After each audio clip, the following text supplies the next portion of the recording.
Hello, everyone, and welcome to the Age Group Triathlon Podcast. My name is Simon Olney. I'm a professional triathlon coach, and I've started this podcast for the 99% of triathletes who aren't looking to turn pro, break world records, or spend 20 hours a week training. Now, I'm afraid I don't have an expensive microphone or a fancy jingle, but I hope to use this podcast to share coaching advice and interview athletes just like you, to hear about their experiences racing, understand what makes them tick, and share some real world actionable advice to help you race fast at your next event.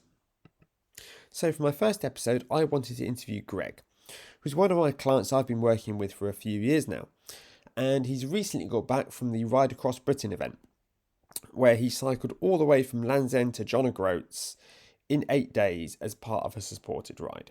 So I decided to sit down with him to have a bit of a chat about the event and how it went.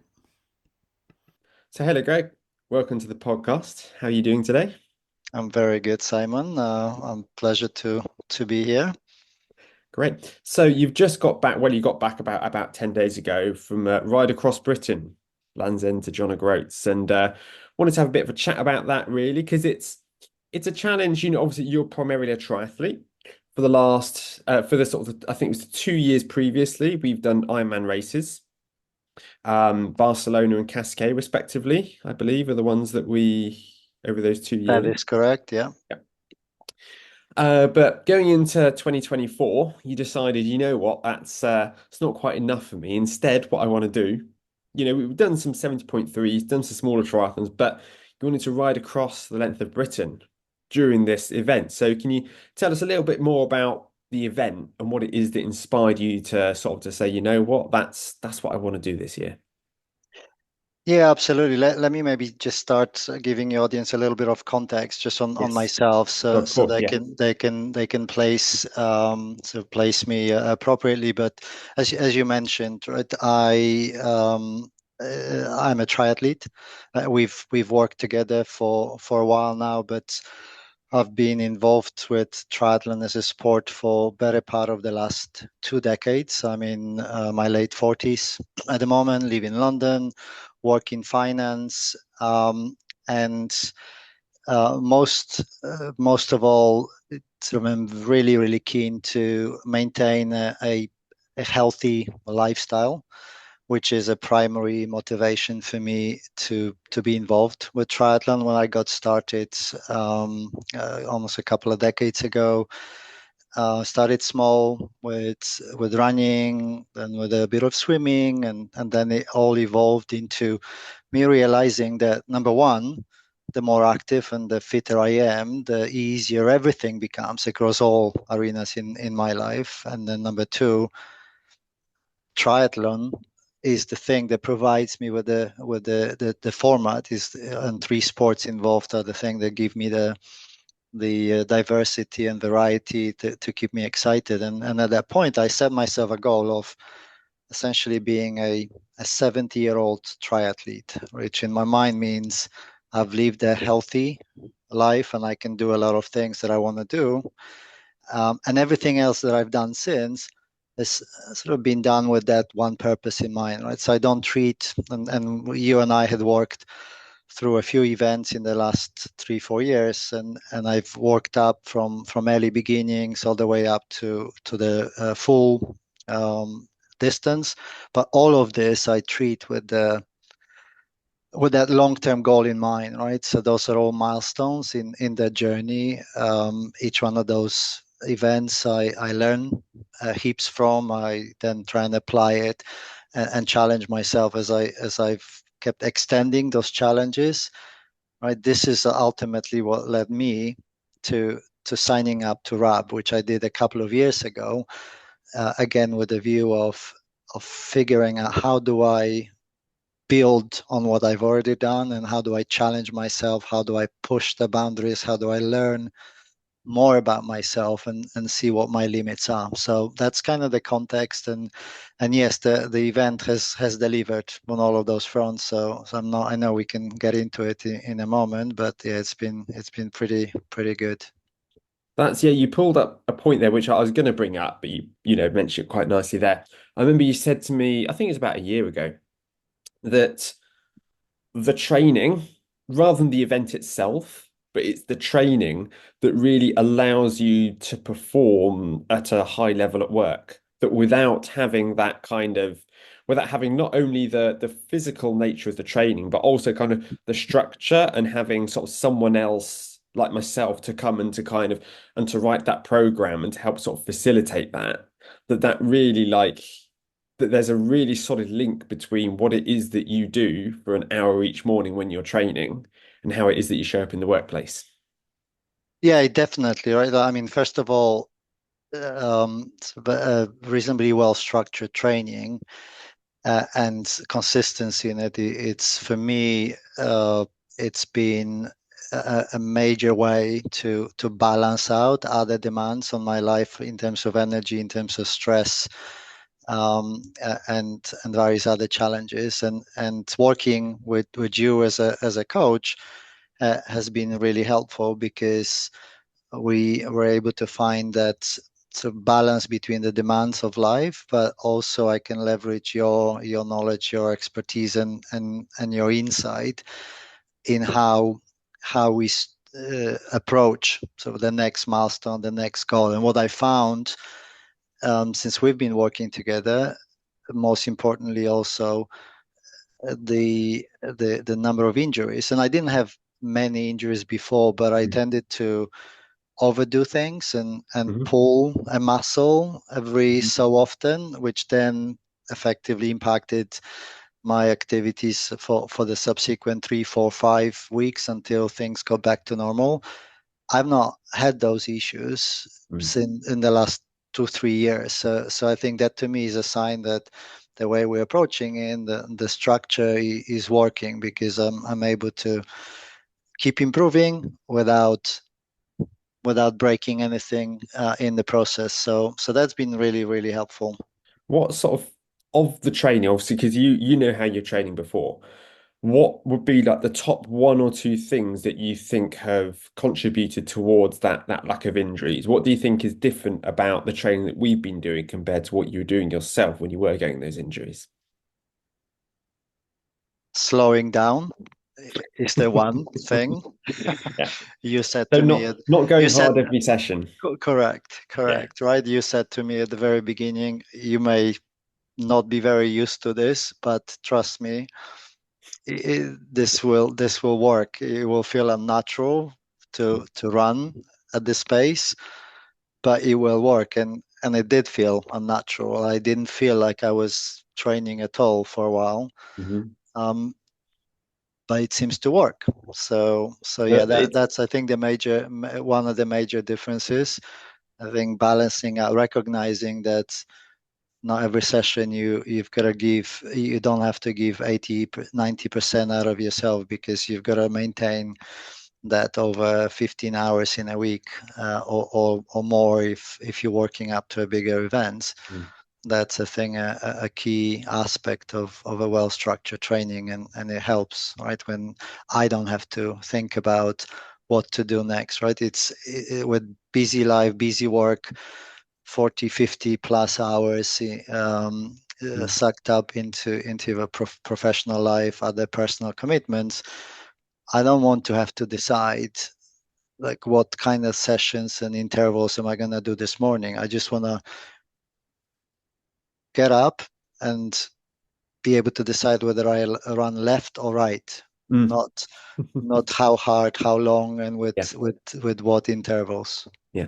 And it is a huge leap of faith that I ask, and any coach really, I sort of asked an athlete, because very, for the majority of athletes, they need to be held back more than they do pushed harder. And that's one of the big misconceptions about coaching. I don't want to sort of talk about myself, but obviously we've ended up here. But it's saying to someone, look, I'm going to ask you to do something that is going to feel like it's not working. And I need you to stick with that. I need you to trust me that the proof will be in the pudding when you come to your races. And that is, yeah, it's about, I mean, the sort of the slower training about is about two things. It's about creating consistency, making sure you can turn up every day, that you have less days where you wake up and you think, I just can't face it. My hamstring's still cramping from yesterday's interval session. Also, about focusing on building that aerobic system, especially once we get to anything over a 70.3 distance. Yeah, if you're training for a sprint and Olympic, you don't have many hours to train in the week. If you do lots of harder training, yeah, you will progress over that. But I remember when I did my first 70.3, I got it completely wrong. And it took me 3 hours to get around the run because all of my sessions were so hard and fast that it didn't actually set me up for success. So yeah, no, that's some really good insights there into how it feels. Because, like you say, I've spent thousands of hours on personal development, professional development, I should say, reading books, attending courses, webinars to learn about the best way to train. And you want to tap into that and gain the benefits of that. So, yeah, that's really good to hear. I wanted to go and talk a little bit about the training from your perspective. Obviously, I could talk about it all day long, but the training from your perspective about the how we prepared specifically for Ride Across Britain. You know, you don't have to sort of delve down into a really sort of micro level, but if you can just give people kind of an idea of sort of how the structure changed over the year, sort of other events you had, how you felt they helped, and kind of what you felt were the key sessions, how it is that you managed to train. I mean, I think most weeks we average kind of not much over about 12 hours. Like anything over 12 hours is normally a pretty big week for us. Obviously, we had some of those, we went more over that, but how it is that you fit in training for 9 days of really hard riding around your busy job, what sessions we did, how we achieved that. Yeah, absolutely. I think two or three points to call out here, Simon, is one, as we pivoted from preps to an Ironman and a marathon, so early in the year, this year, and towards the 9-day riding event. I think the obvious thing is to steadily increase, and that's what we did, right? So we steadily increased the number of hours spent on the bike, right? Perhaps as a trade-off, reduced some of the running. So I think that's an obvious thing to do, and the variety of the various intensities of those sessions is sort of allows the body to adapt and prepare for a longer time in the saddle. I think built into this schedule were multi-day sessions, so more than one day of long riding. And I know we had a handful of those. Perhaps looking back, maybe another handful would have been useful, although all seem to work out. The one other final point I think that is important to call out, and that's what really worked for me in particular, was the 6-day riding in the Pyrenees, right? So as you know, we've planned in 3 months. It was ahead of the RAB itself. I So the organized. RAB being Ride Across Britain, yeah. Correct. Yeah. Sorry. Ride across Britain. Right. I've organized with a group of friends. I leveraged a tour organizer, professional company that specializes in bike touring, a 6-day riding in the Pyrenees, and that was fantastic in number of respects. Not just because it's a beautiful part of the world to ride, but from a prep perspective specifically, it gave me the opportunity, probably for the first time in my life, to ride more than 3-4 days in a row, Mm. and also gave me the appreciation what the true hills are, right, with 18-kilometer climbs Yeah. without the break, right? Gave me kind of a really good sense for what my capabilities are, how to pace myself in order not to burn out too soon, and that was probably the best one of the best elements of preparation for Ride Across Britain in itself, which also gave me a bit of confidence. If I can handle Pyrenees over 6 days without breaking, then I can probably extend it to 9 days, even though on average Ride Across Britain was 80 kilometers longer and with more average elevation gain per day. But still, it was a major part of the prep. So I would definitely recommend, obviously, it probably is quite obvious. If you want to ride multi-day event, try and ride some of those smaller ones earlier. Yeah. It definitely helps. What were the main lessons that you learned from the Pyrenees trip that made you think, you know what, I hadn't even considered this, or I didn't realize how challenging this aspect of multi-day riding would be. Whether it's anything, it could be to do with your own physical capabilities, whether it's the logistics. What is it that are there any points that you really thought to yourself during the Pyrenees, like, wow, this is something that I really need to make sure I do better for the ride across Britain? Yeah, probably 3 points are worth mentioning here. One, as I've just noted a moment ago, gave me a good appreciation for my own physical Mm. capabilities and what to perhaps focus on and fine tune, which we've been doing subsequently. But two, in addition to that, uh, saddle. One Yes. of the takeaways was from the Pyrenees, you're going to spend a long time in the saddle. You better make sure you have the best one you possibly can get. So I did upgrade my saddle to a better profile, and that definitely paid off.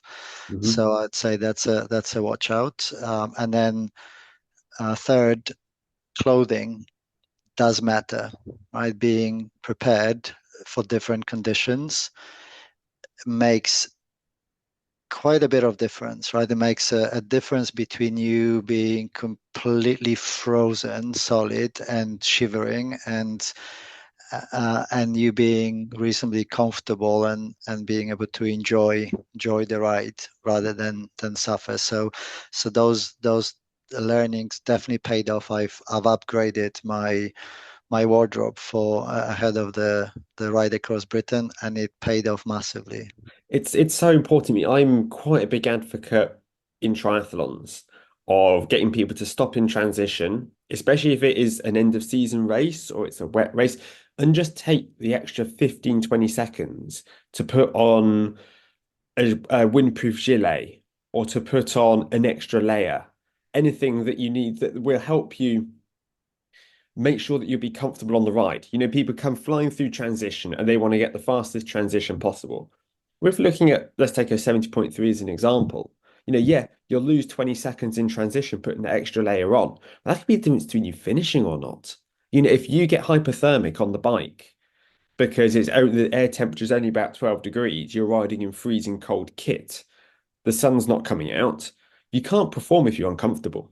You need to make sure that you're comfortable in what you're doing. Okay, if you are doing a draft legal sprint race, okay, yeah, you can't be sat there fiddling with zippers. You need to grab your bike, jump on, just like you see them do on the telly, and go as fast as you can.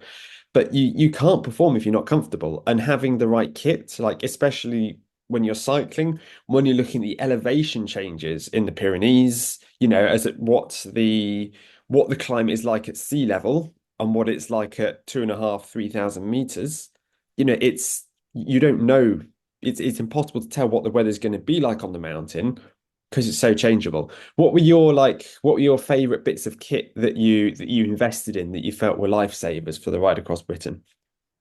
I mentioned a saddle was a good one, and on The top of clothing. from a clothing Yes, perspective, sorry. um, so I bought a couple of things. One, proper windproof, water resistant jersey. Yeah. That proved to be my favorite go-to top, along with the underlayer for Mm. the last 4 days of the ride.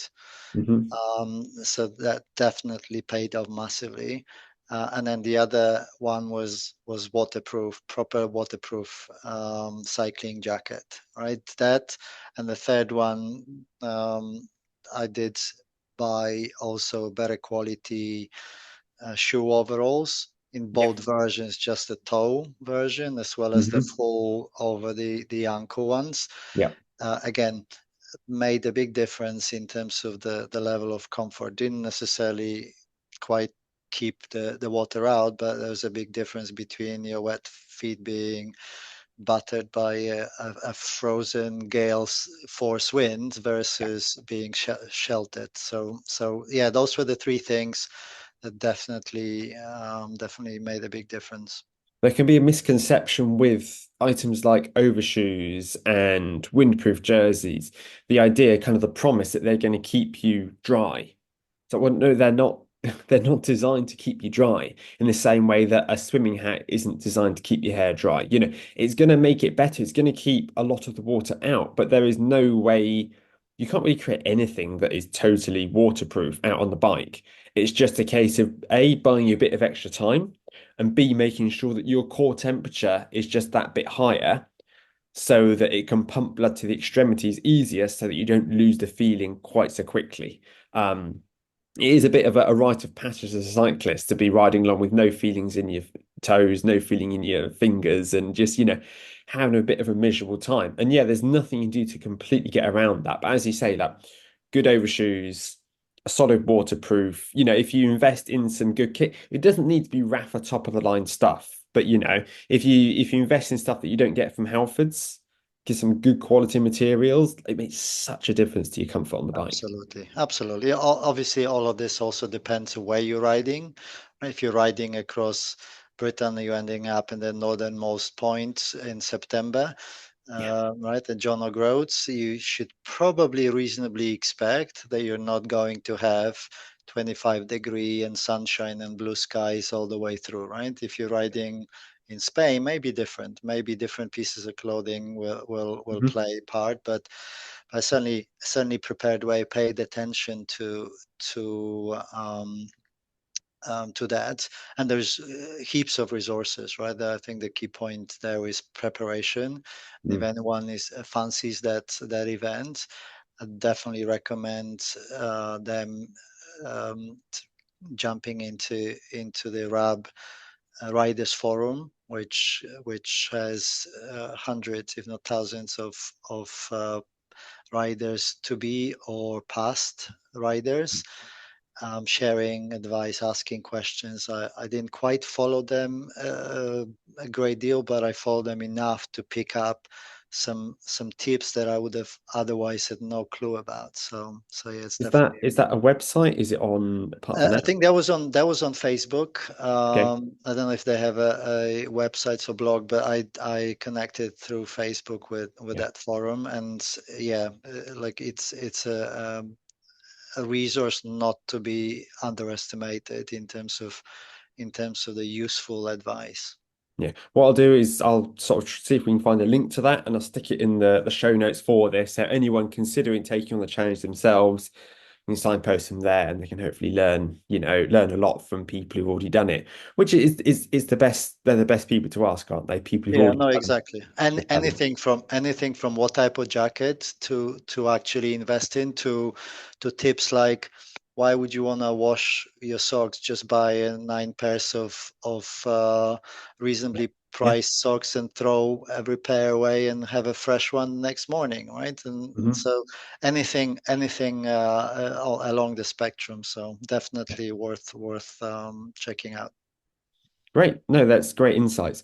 So what we're going to do now is we're going to have, we're going to pivot around to sort of the build up to the event now.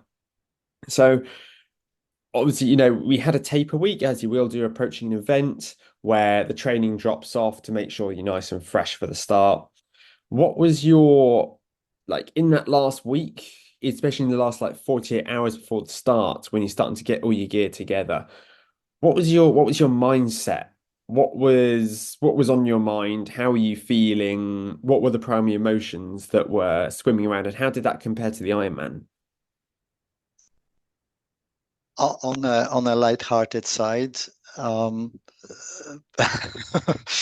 what was on my mind in those last 48 hours is how do I squeeze all of this gear into a 100-liter bag with a 16 kilo limitation sort of requested or set by the organizers. So So that was logistic. you had this one bag. that they would carry around for Correct, you. correct, right. So the format of the event is, and the event, by the way, was really well supported and really well organized by the organizers, and they effectively transported all of the bags, and the riders were carrying with them just what they needed for the day on the ride, right? So, but if you think about the various types of weather, right, all the way from Mhm. summer to winter gear and other bits of kit that you may need, it's so easy to overpack. And then Mhm. just have a nuisance of trying to find stuff that you actually need. That took some thinking and some organization, just from a practical terms. Other than that, to be honest, work Yeah. hasn't Yeah. slowed down at all, and in Mhm. fact, if anything, picked up in the days before a couple of weeks off, Yeah. as it normally does. So Mhm. that took my mind off of the event, right? No luxury of just That solely focusing on things. Life goes on. was that a bit of a blessing in a way that Uh, you had something else to focus on oh ahead. yeah, well, yes and no, right? Like, I don't tend to stress. I was looking forward to it. I was looking forward to getting stuck in. I was looking forward to seeing the country, right? From that perspective, I was just there was a little bit of anxiety mixed into with that, as you would expect, because none this was the first time I was going to tackle 9 days of 180 kilometers with some serious climbs and elevation gains on average every day, pretty much. So you never know how things turn out, right? And even if you were very well prepared physically, you could you could have any other type of problems, right? Mechanical or anything else can happen. So there's a bit of that, right? There's a bit of unknown, but on the whole, I was excited and chuffed to be doing that, and looking forward to it. So that was good. As we were tapering off, I took time to carb load a little bit, indulge with some of my favorite foodstuffs. I Some had examples? Or did you not want to pasta. share? No, no, pasta, and I'm partial to bread. Like, Yeah. I can't imagine life without bread, unfortunately. So yeah, there was no limits in Yeah. in some days leading up to it. I had family, actually visitors as well from extended family. Yeah. So yeah, busy days leading up to this, but yeah, all worked out. No, excellent. Um, and then on the way down, were you were you thinking, obviously, when you walk out that door, when you get on, did you drive down? No, I took an up so as part of the organization, the suppliers or transport companies that one took my bike across Yep. to the starting point in Land's End a couple of days before I traveled, and then I basically booked a coach, which a number of other riders originating Oh, nice. from London Yeah. booked as well. So it was pretty convenient. I Mm. know we met on Friday, which is the day before the start, in the morning in East London, and effectively just loaded the bag and then got whisked away all the way to Land's End to the base camp, which was the pretty great solution for me. What I was thinking on the way is, as the heaven opened and you could see 3 meters in front of the bus because of Yeah. the heavy rain lashing the vehicle. What I was thinking, as you can imagine, is how the heck am I going to ride through this tomorrow Yeah. with 180 kilometers on day one that was also said to be probably the most challenging day of the 9, Mm. or certainly in the top 2 or 3. That was that was my thought initially. Luckily, by the time we got to Land's End, the weather cleared, Yeah. And we seem to have been past the worst of it. We obviously caught that band of bad weather on the way back up towards Wales, but Mm. hey, at least the morning of day one was dry. So And yeah, the base camp to start with. So that was good news. I mean, starting an event like that with your kit already being soaked through it is just so difficult mentally, you know. But on the subject of day one, I wanted to go through each of the days. Obviously, some of them you'll have some more to say about than the others. Some of them your brain may have tried to sort of erase the memory of. So I don't want to dwell longer on, you know, ones that you don't have such a clear memory of. But I made some notes looking through the files that we uploaded to Training Peaks and some of the comments. Obviously, I know that you had issues with your phone, so I don't have kind of comments for you from anything past day four. But what we'll do is we'll go through, and if you can just share like different learnings, experiences, different insights, sort of how the days felt as they went along, I think that'd be really, really interesting to see kind of how your mindset, how you felt physically on the bike, how all of that changed. I'm sure there were some huge high points, but also some real lows, you know, where your mind starts playing tricks on you, you know, when you think, oh, you know, I've got to do all this again, you know, at the halfway point, and you know how it is that you handled that. So looking at day one, you had 2,861 meters of elevation gain. Now, I know that in the Pyrenees, you had some elevation that wasn't too dissimilar to that. The difference being in the Pyrenees that you may be riding up the same climb for 8 kilometers. When you're riding from Land's End to sort of the Exeter area, not really much in the way of long climbs. It's more in the way of short, steep, brutal, poor road surfaces for the large part, busy roads. How did you find that first day? Was it obviously I know that as you said you expected it to be one of the harder ones. How did it play out? A pretty good description, right? It was there was not almost a single flat part. It was up and down, up and down, up and down all day long, right? Mm, Anything between a shorter 3, 4, 5, 500 meters hills to 4 or 5 kilometer climbs with various parts, some pretty steep parts. What I found was whilst in the Pyrenees, the climbs were long on average. They rarely had sections of more than 10, 12, 13%. mm, That's not the case across Britain, right? And that first day was already showing what's to come. yeah. There were 15, 16 plus inclines on, mixed in there as well. So a good dollop Mm, of climbing. yeah. So that was it. Whilst the day started dry, it didn't stay dry for long. So that added to the enjoyment. What made things a bit more difficult was, as I realized 10, 20 kilometers into day one, my gear shifters weren't really properly adjusted. So every time I tried to move from lower to the bigger ring up front, Mm, or half of the times my chain would fall off in the process. And in the number or the third or fourth time it did, yeah. it got caught and twisted and it started skipping. So with 40 kilometers to go, I had basically a broken chain Wow. that I could not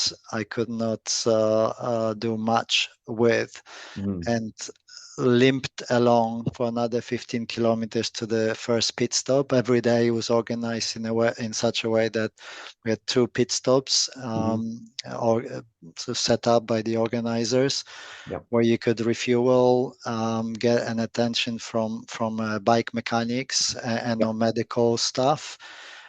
Both sets were absolutely fantastic.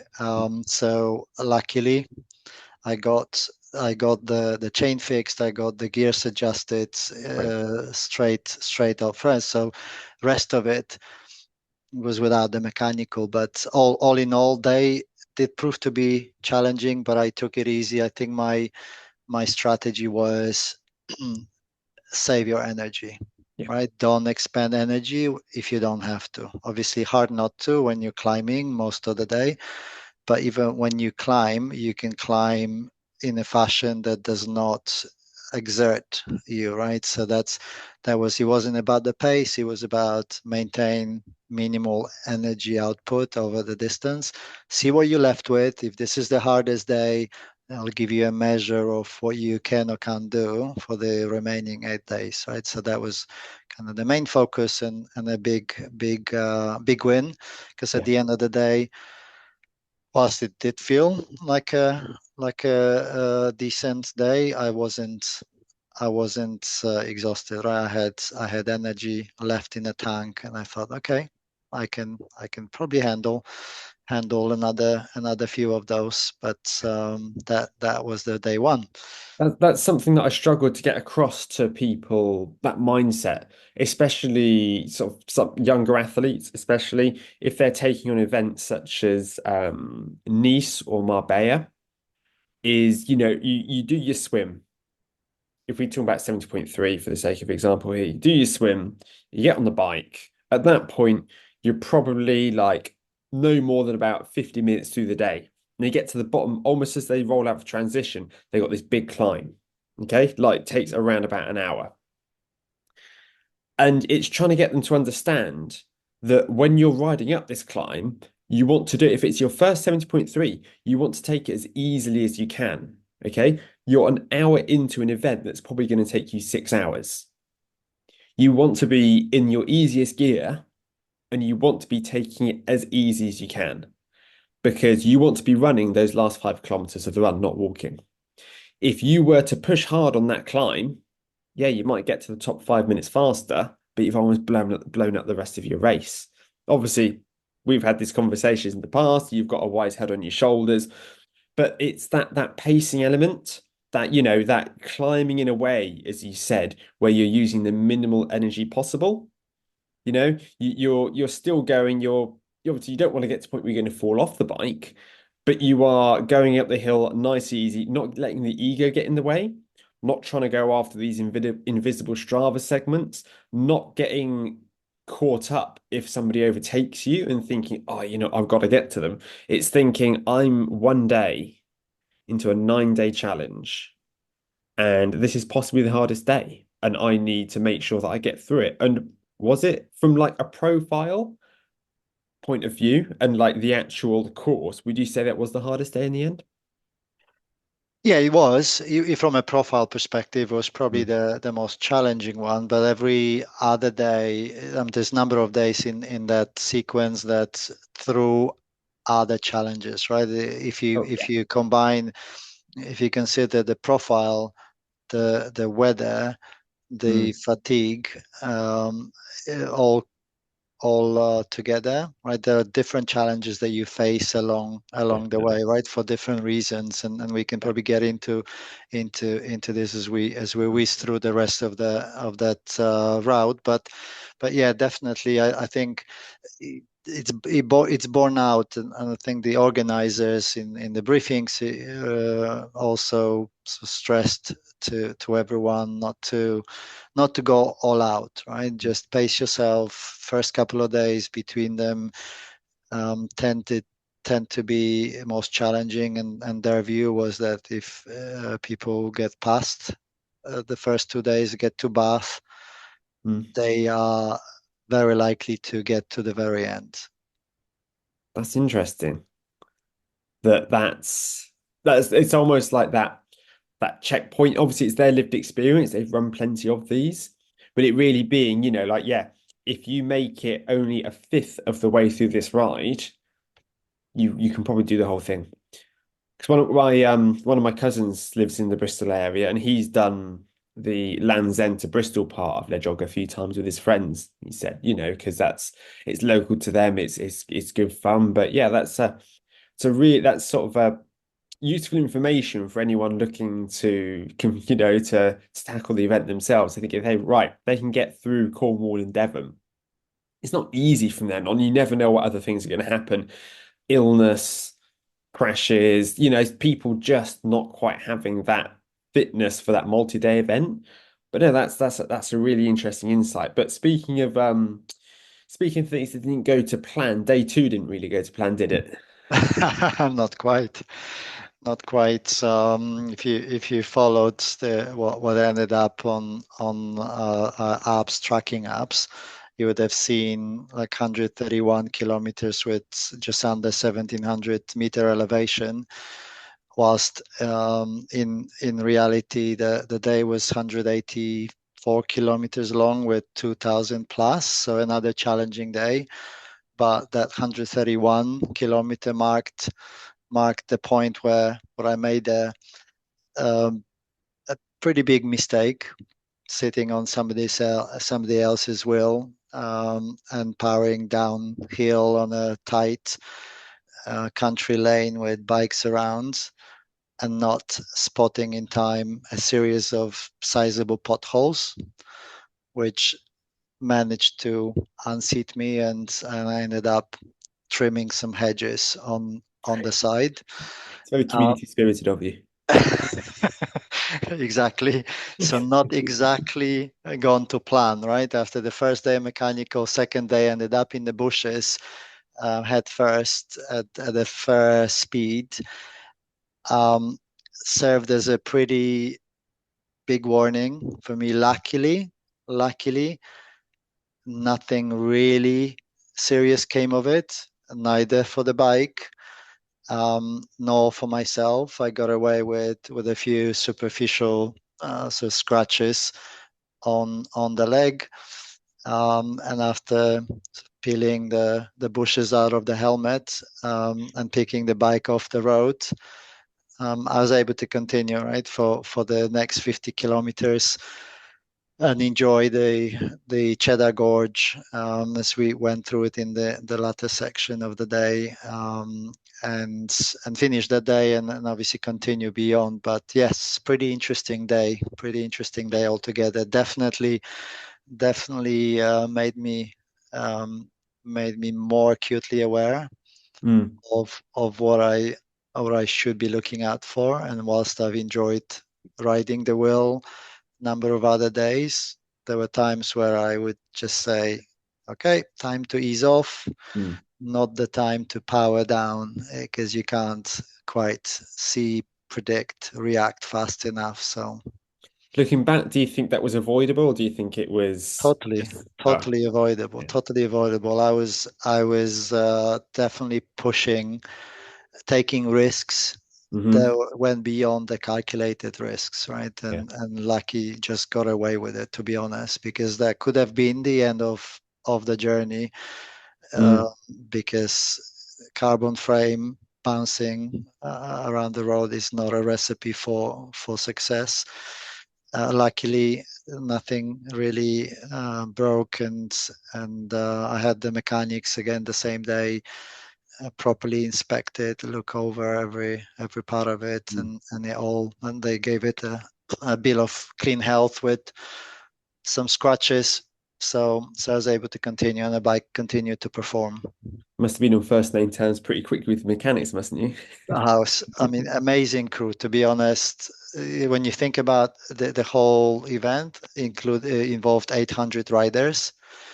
Wow. There were 10 mechanics working pretty much from 3 p.m. in the afternoon, where people were starting to come into the base camp, all the way into wee hours of the night, Yeah. to get people back, and people's bikes back in tip-top shape for everyone Yeah. to be able to continue. So amazing crew, amazing support, to be honest, and that goes a long way, right? That makes it a lot easier.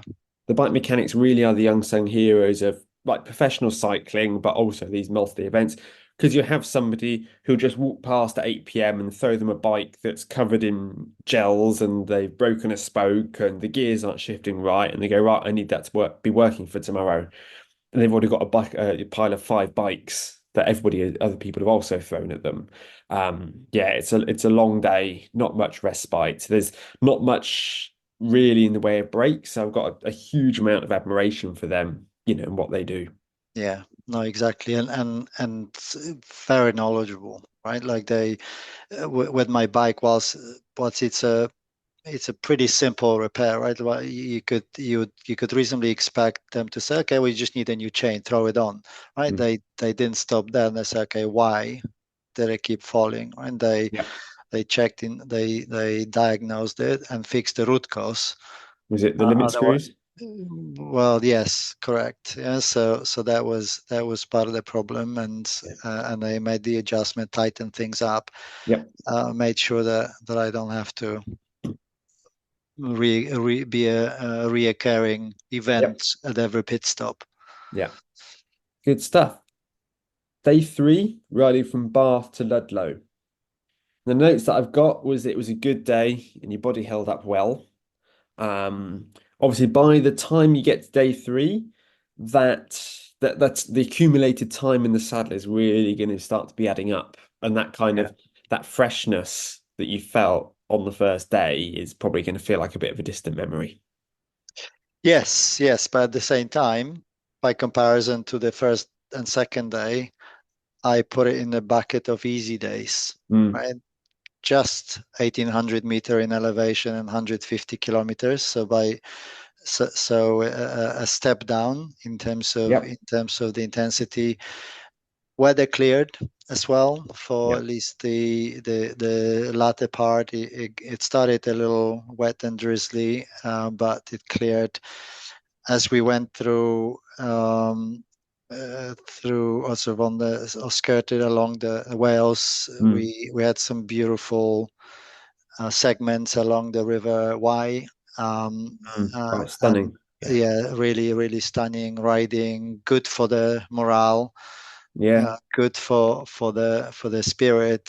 So that was a pretty nice day altogether. And again, right, you as we've discussed before, you've tackled two of the most challenging days on the Mhm. route, Yeah. and now you're starting to kind of ease into the ride, enjoy the surroundings, Mm.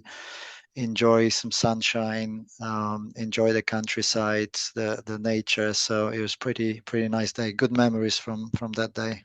And you're finding your rhythm by that point, what feels sustainable. If your your legs are going to be telling you at some points, going, yeah, you know what, this is, that's just a little bit more than I was expecting there. So we just dial because there was quite a long climb on that day, I believe, coming along through the Malverns.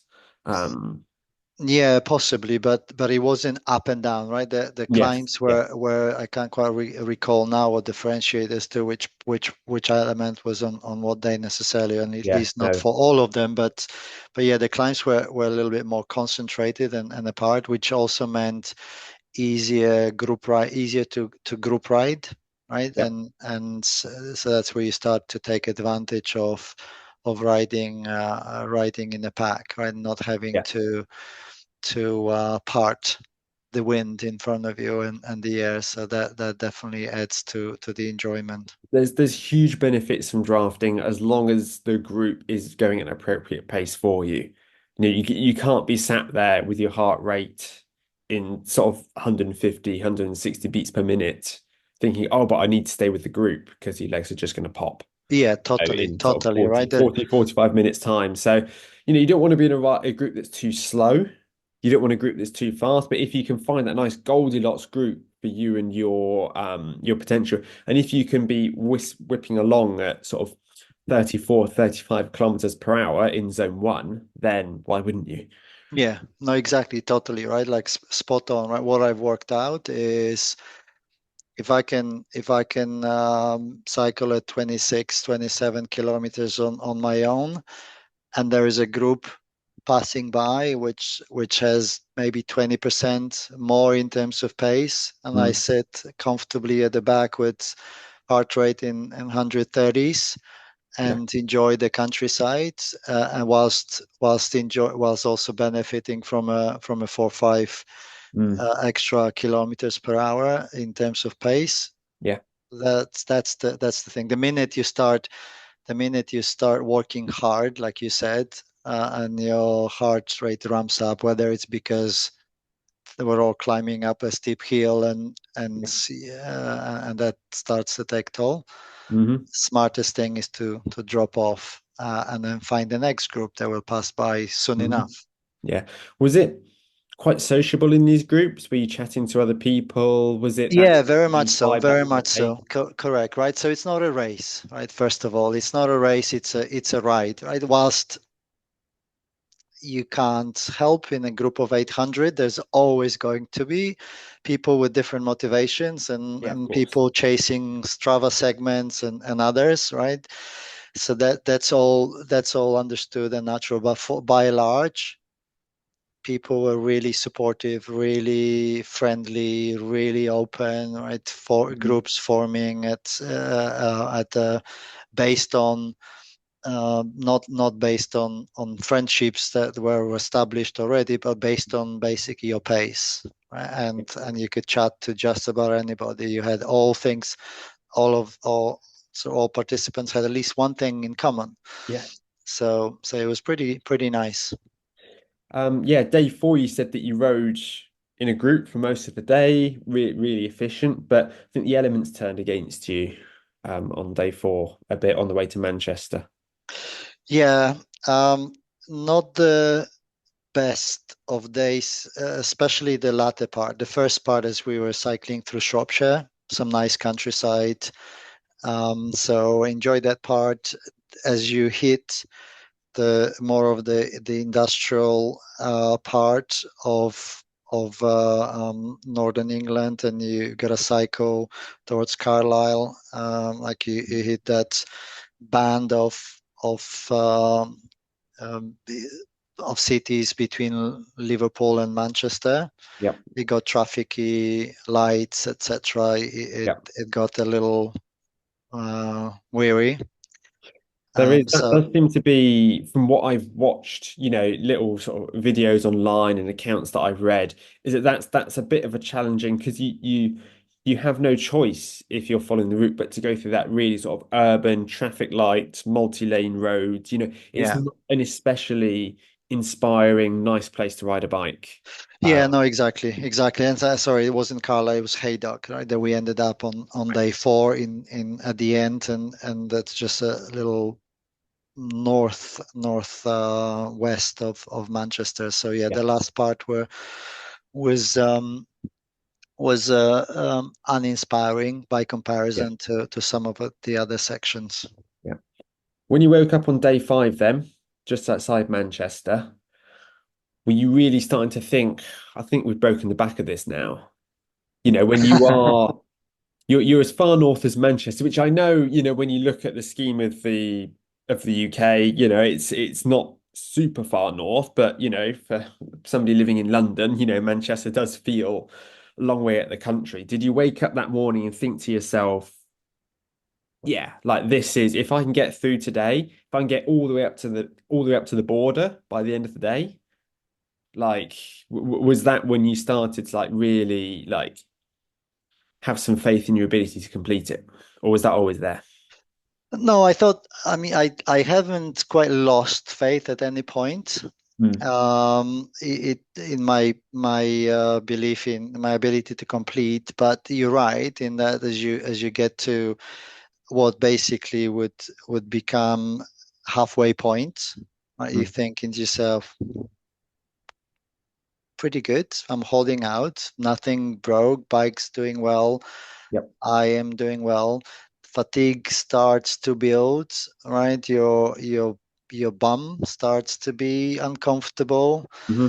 right? The queue to the medical tent, otherwise known as a bum clinic, is getting longer every morning, as you can see, Yeah. right? Luckily, I've not had the need to take advantage of it, but Hmm. you could see, right, the distance, the hours in the saddle start to take toll on Yeah. everyone.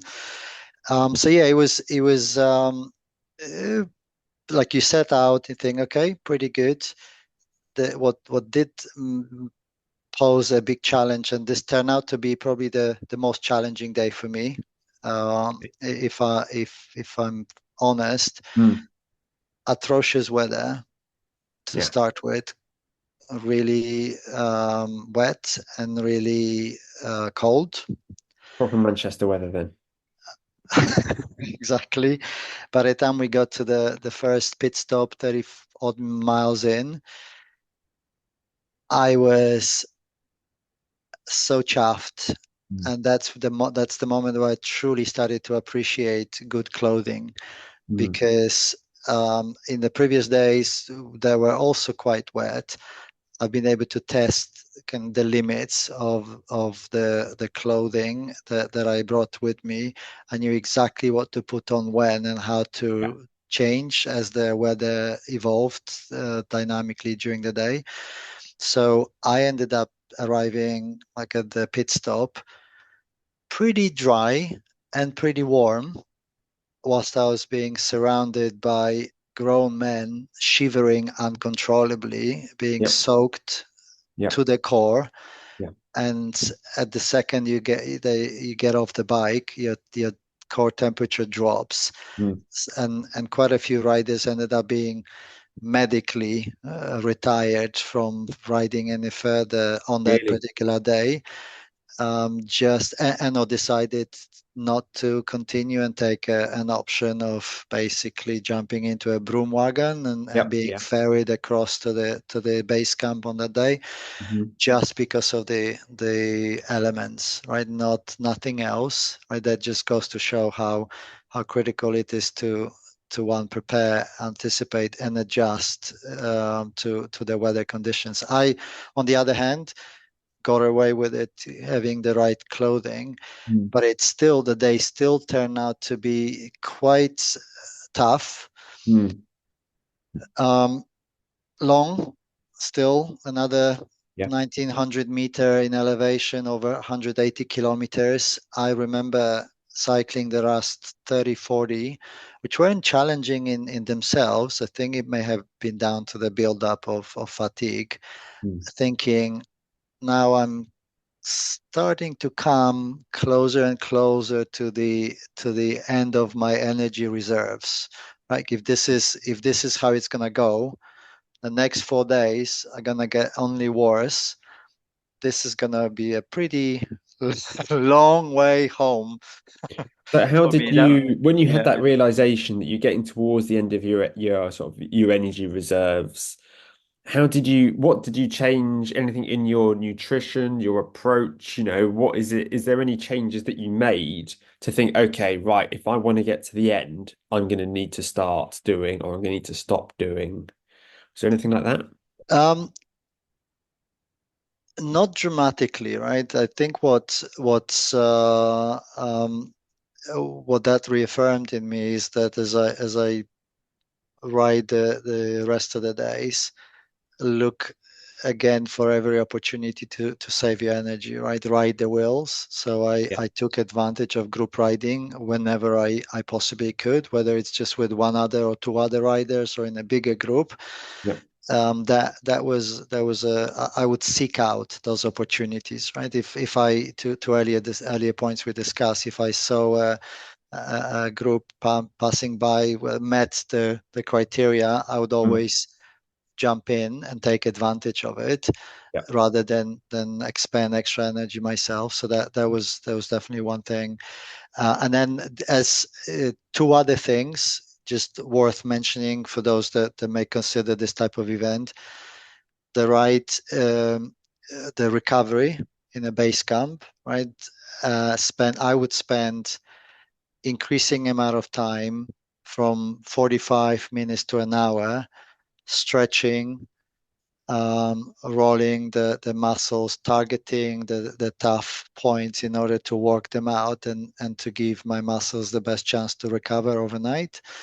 And that paid huge dividends. Like you would think at the end of the long day, it's only going to get worse every morning. Yeah. I was surprised how much difference that made and how much fresher my body felt. So that was a critical point thing for to consider. The other thing around nutrition, like having done quite a bit of riding, I knew already what I did like and what I didn't like.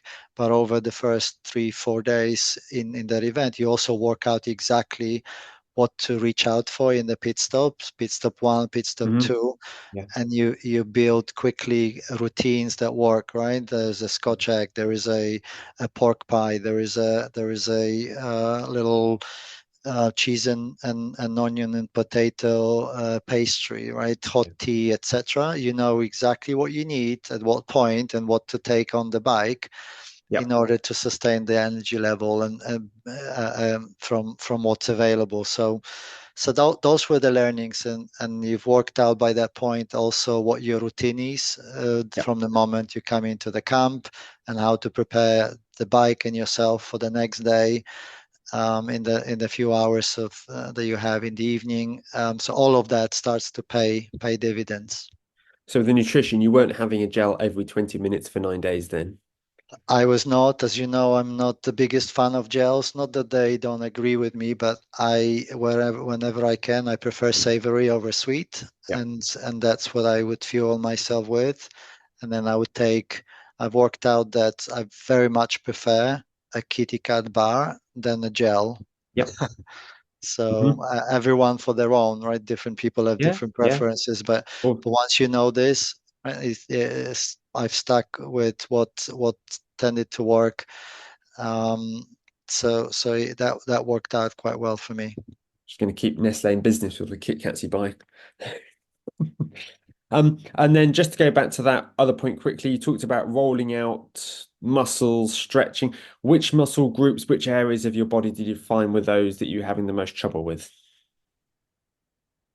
What I felt most were thighs. Yeah. That's pretty The much it. quads, the Quads, front. Yeah. correct. The fronts, right? These were perhaps the ones that I felt work intensely. Yep. I didn't really have any problems with calves. I didn't really feel much problems with the hamstrings, although they did get a fair bit of attention from me as well. Mhm. Um, Quads and glutes, Yeah. right? Doing glutes preventatively sort of avoided lower back issues, which Yeah. as you know, I I've had struggled off a lot. I had a little bit of a struggle with earlier in the year, Mhm. right, or even in the Pyrenees. Yeah. So good news was I was able to manage this quite well throughout Great. the 9 days. I didn't feel anything Yeah. by way of issues with lower back. So, and I put it down to one, good preparation leading into the event, but also then good daily routine and Mm. recovery. If your glutes are tight, then they're not going to be able to perform their role of supporting that area down there. And that's when your lower back is going to kick and go, all right, well, I'll do it then. And that's when you rapidly increase the risk.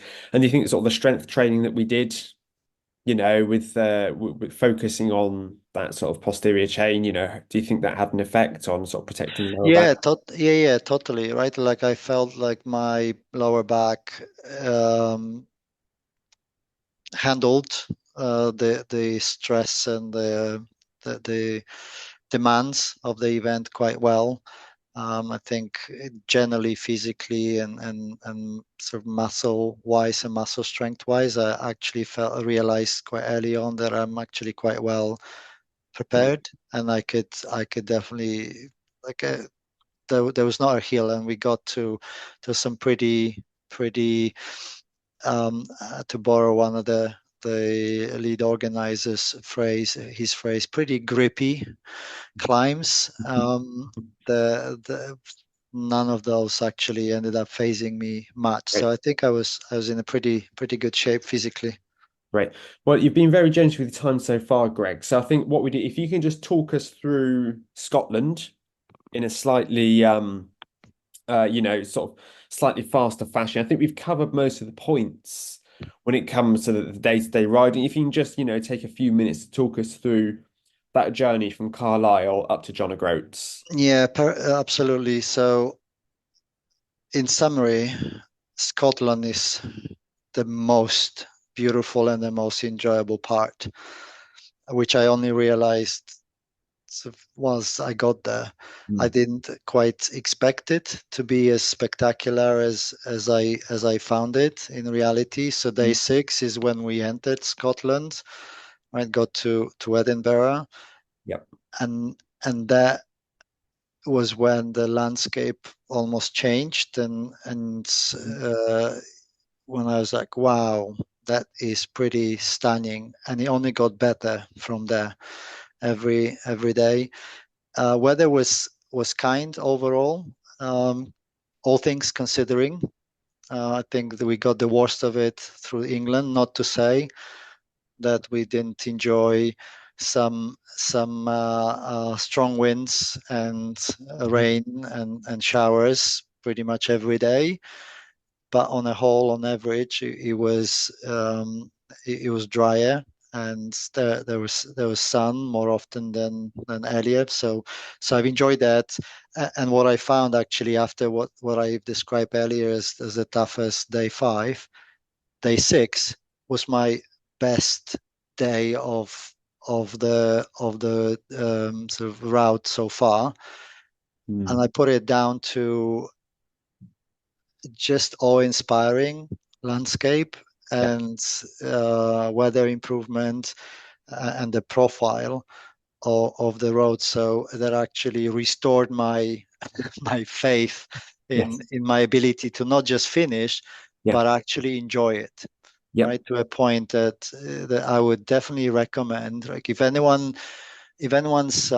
considering this, and then they're thinking 9 days, it's not something I can sign up to, whether it's because it's a lot of time to invest in a single thing, or I might not be up for it.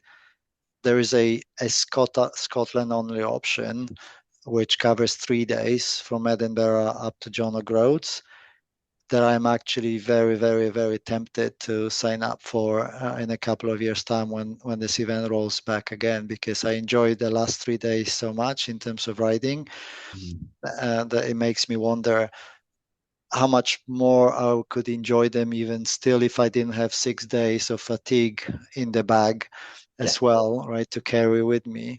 Yeah. So yeah, beautiful countryside. Also some proper climbs.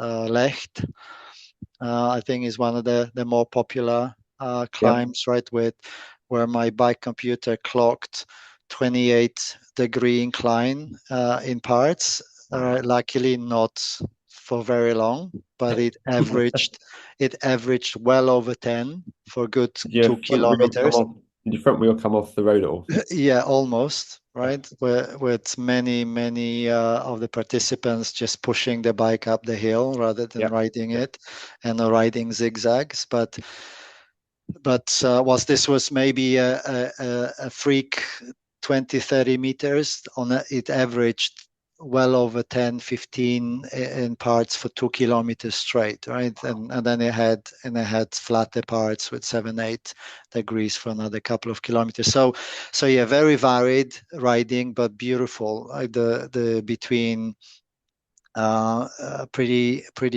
cool hills, downhills, lochs, and countryside, and some Yeah. forests. It was just stunning. Like all in summary, really, really well recommended, and really sort of felt almost wind in my sails. So that was pretty good. That was pretty good. So What were your what were your emotions when you saw John O'Groats appear on the road signs and you start to realize that you're about to do it? um, to be honest, I was glad after 9 days to be heading home. Yeah. Uh, so that was one part of it. There's obviously like you realize you've done it. It's starting to sink in, right? That you've set yourself this challenge. Now you're at the end of it, even though it took another 2-3 days for it to properly sink in, right, in and reflect on after the event. It was definitely a big moment, right? Somewhat powered by a pretty torrential rain at the end of it, but nevertheless, it was a really good moment. The one thing that I did um, have to do in the last day, which didn't leave me with huge amount of time to linger around John Groats, was I booked my transfer back at 3:30 in the afternoon Mhm. from John O'Groats to Inverness Airport, which meant I've had to cover the 170 kilometer of the day pretty swiftly in Mhm. order to have time to wrap up my bike, check it in for transfer, shower, eat something, get ready, and then jump on the bus. Luckily, all worked out, and take the victory photo at John O'Groats as well, which can be quite busy. So luckily, all worked out perfectly Lovely. with 15-20 minutes to spare. So yeah, pretty nice day overall.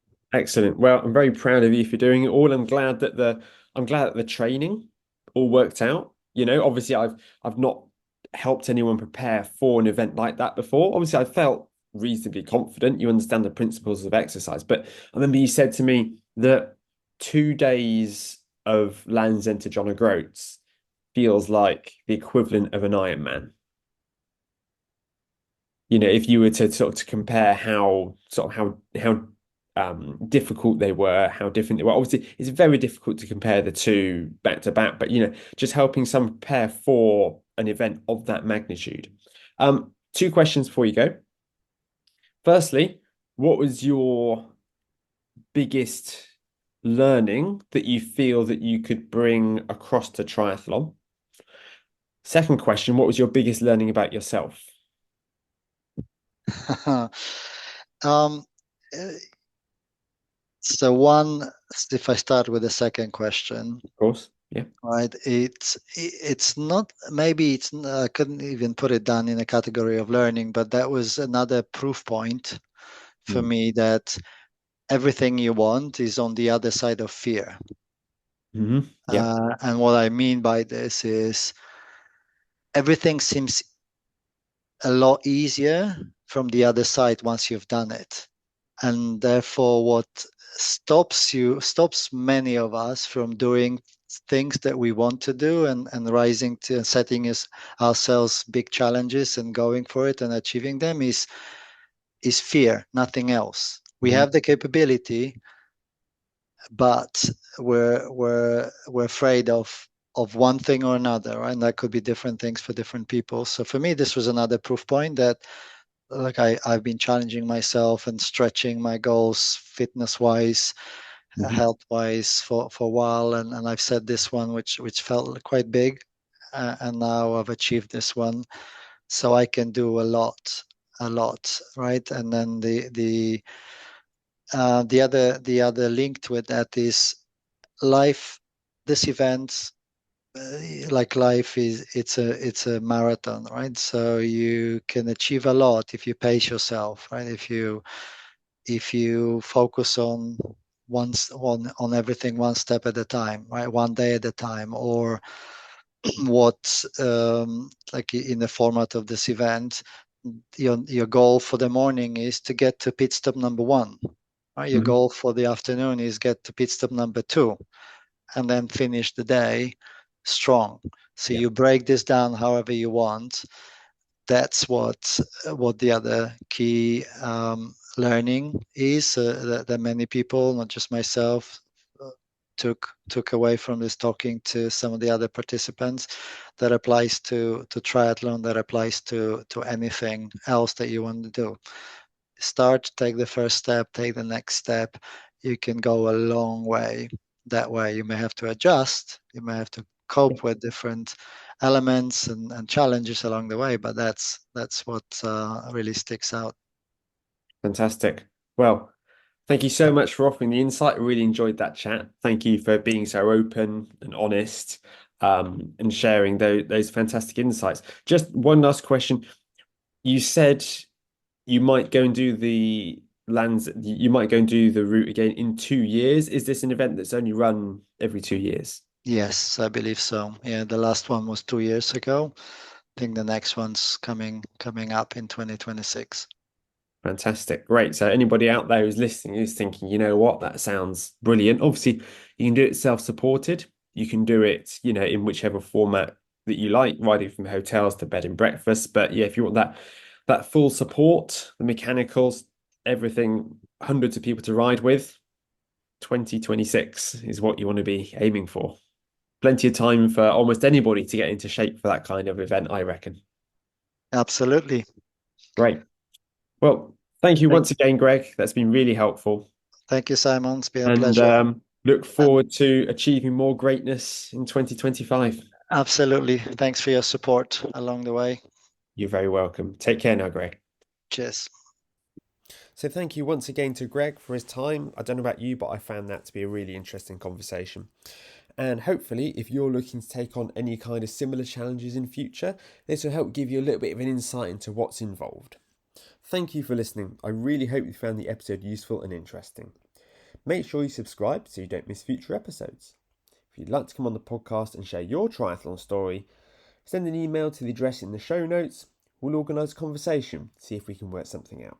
Until next time, good luck with your training and stay safe.